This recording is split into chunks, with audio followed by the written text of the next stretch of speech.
सूरज की किरणों में अमृत का वो प्रकाश, हर नई सुबह के साथ यीशु राजा है अब। अंधकार से जो लड़ती उसकी वाणी है आप, उसकी वाणी है आप, उसकी वाणी है आप। अमृत वाणी, अमृत वाणी, अमृत वाणी, अमृत वाणी, अमृत वाणी।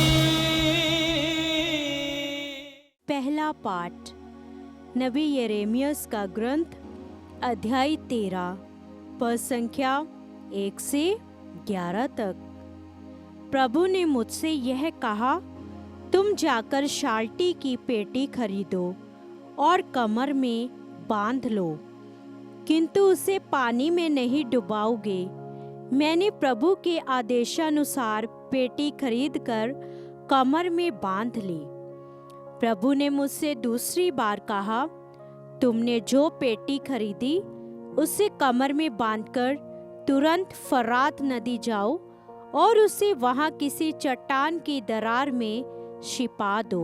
मैंने प्रभु के आदेशानुसार फरात जाकर वहां पेटी छिपा दी। बहुत समय बाद प्रभु ने मुझसे कहा, फरात जाकर वह पेटी ले आओ जिसे तुमने मेरे आदेशानुसार वहां छिपा दिया। मैंने फरात जाकर उस जगह का पता लगाया। यहाँ मैंने पेटी छिपाई थी। मैंने उसे निकालकर देखा कि वह बिगड़ गई थी और किसी काम की नहीं रह गई थी। तब प्रभु की वाणी मुझे यह कहती हुई सुनाई पड़ी, प्रभु यह कहता है, मैं इसी प्रकार यहूदा और यरूशलेम की महिमा नष्ट हो जाने दूंगा। यह दुष्ट प्रजा मेरी एक भी नहीं सुनना चाहती और हठपूर्वक अपनी राह चलती है। वह दूसरे देवताओं के अनुयायी बनकर उनकी उपासना और आराधना करती है।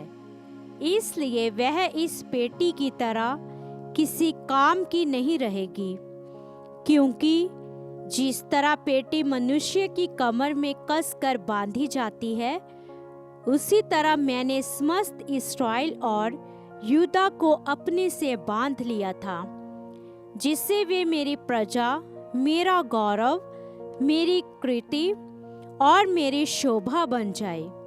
किंतु उन्होंने मेरी एक भी नहीं सुनी। यह प्रभु की वाणी है। ईश्वर को धन्यवाद। भजन अनुवाक्य। तुम लोगों ने अपने सृष्टिकर्ता ईश्वर को भुला दिया। तुम लोगों ने अपने सृष्टिकर्ता ईश्वर को भुला दिया। जिस चट्टान से तुम्हारी उत्पत्ति हुई है उसे तुम भूल गए। तुमने अपने सृष्टिकर्ता ईश्वर को भुला दिया।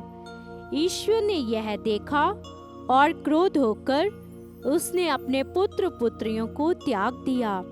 अनुवाक्य। तुम लोगों ने अपने सृष्टिकर्ता ईश्वर को भुला दिया।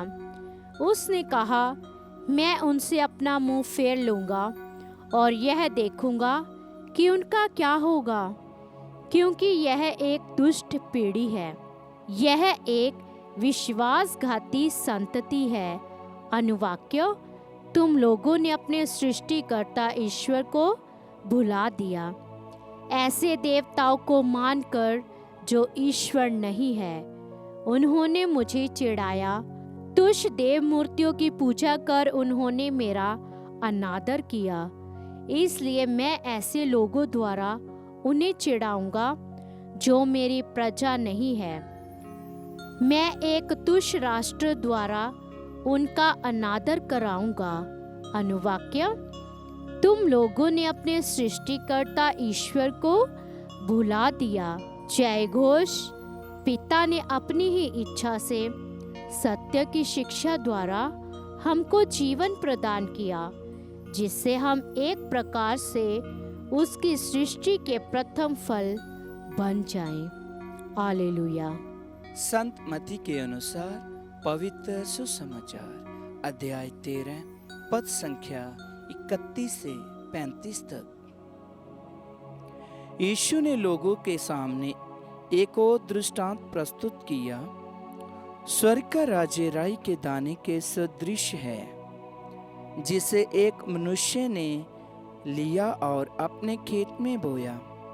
ये तो सब बीजों से छोटा है, परंतु बढ़कर सब पौधों से बड़ा हो जाता है और ऐसा पेड़ बनता है कि आकाश के पंछी आकर उसकी डालियों में बसेरा करते हैं। यीशु ने उन्हें एक और दृष्टांत सुनाया। स्वर्ग का राज्य उस खमीर के सदृश है, जिसे एक स्त्री ने लेकर 3 पसेरी आटे में मिला दिया और सारा आटा खमीरा हो गया। यीशु दृष्टांतों में ही ये सब बातें लोगों को समझाते थे। बिना दृष्टांत के वह उनसे कुछ नहीं कहते थे, जिससे नबी का ये कथन पूरा हो जाए, मैं दृष्टांतों में बोलूँगा, पृथ्वी के आरंभ से जो गुप्त रहा उसे मैं प्रकट करूँगा।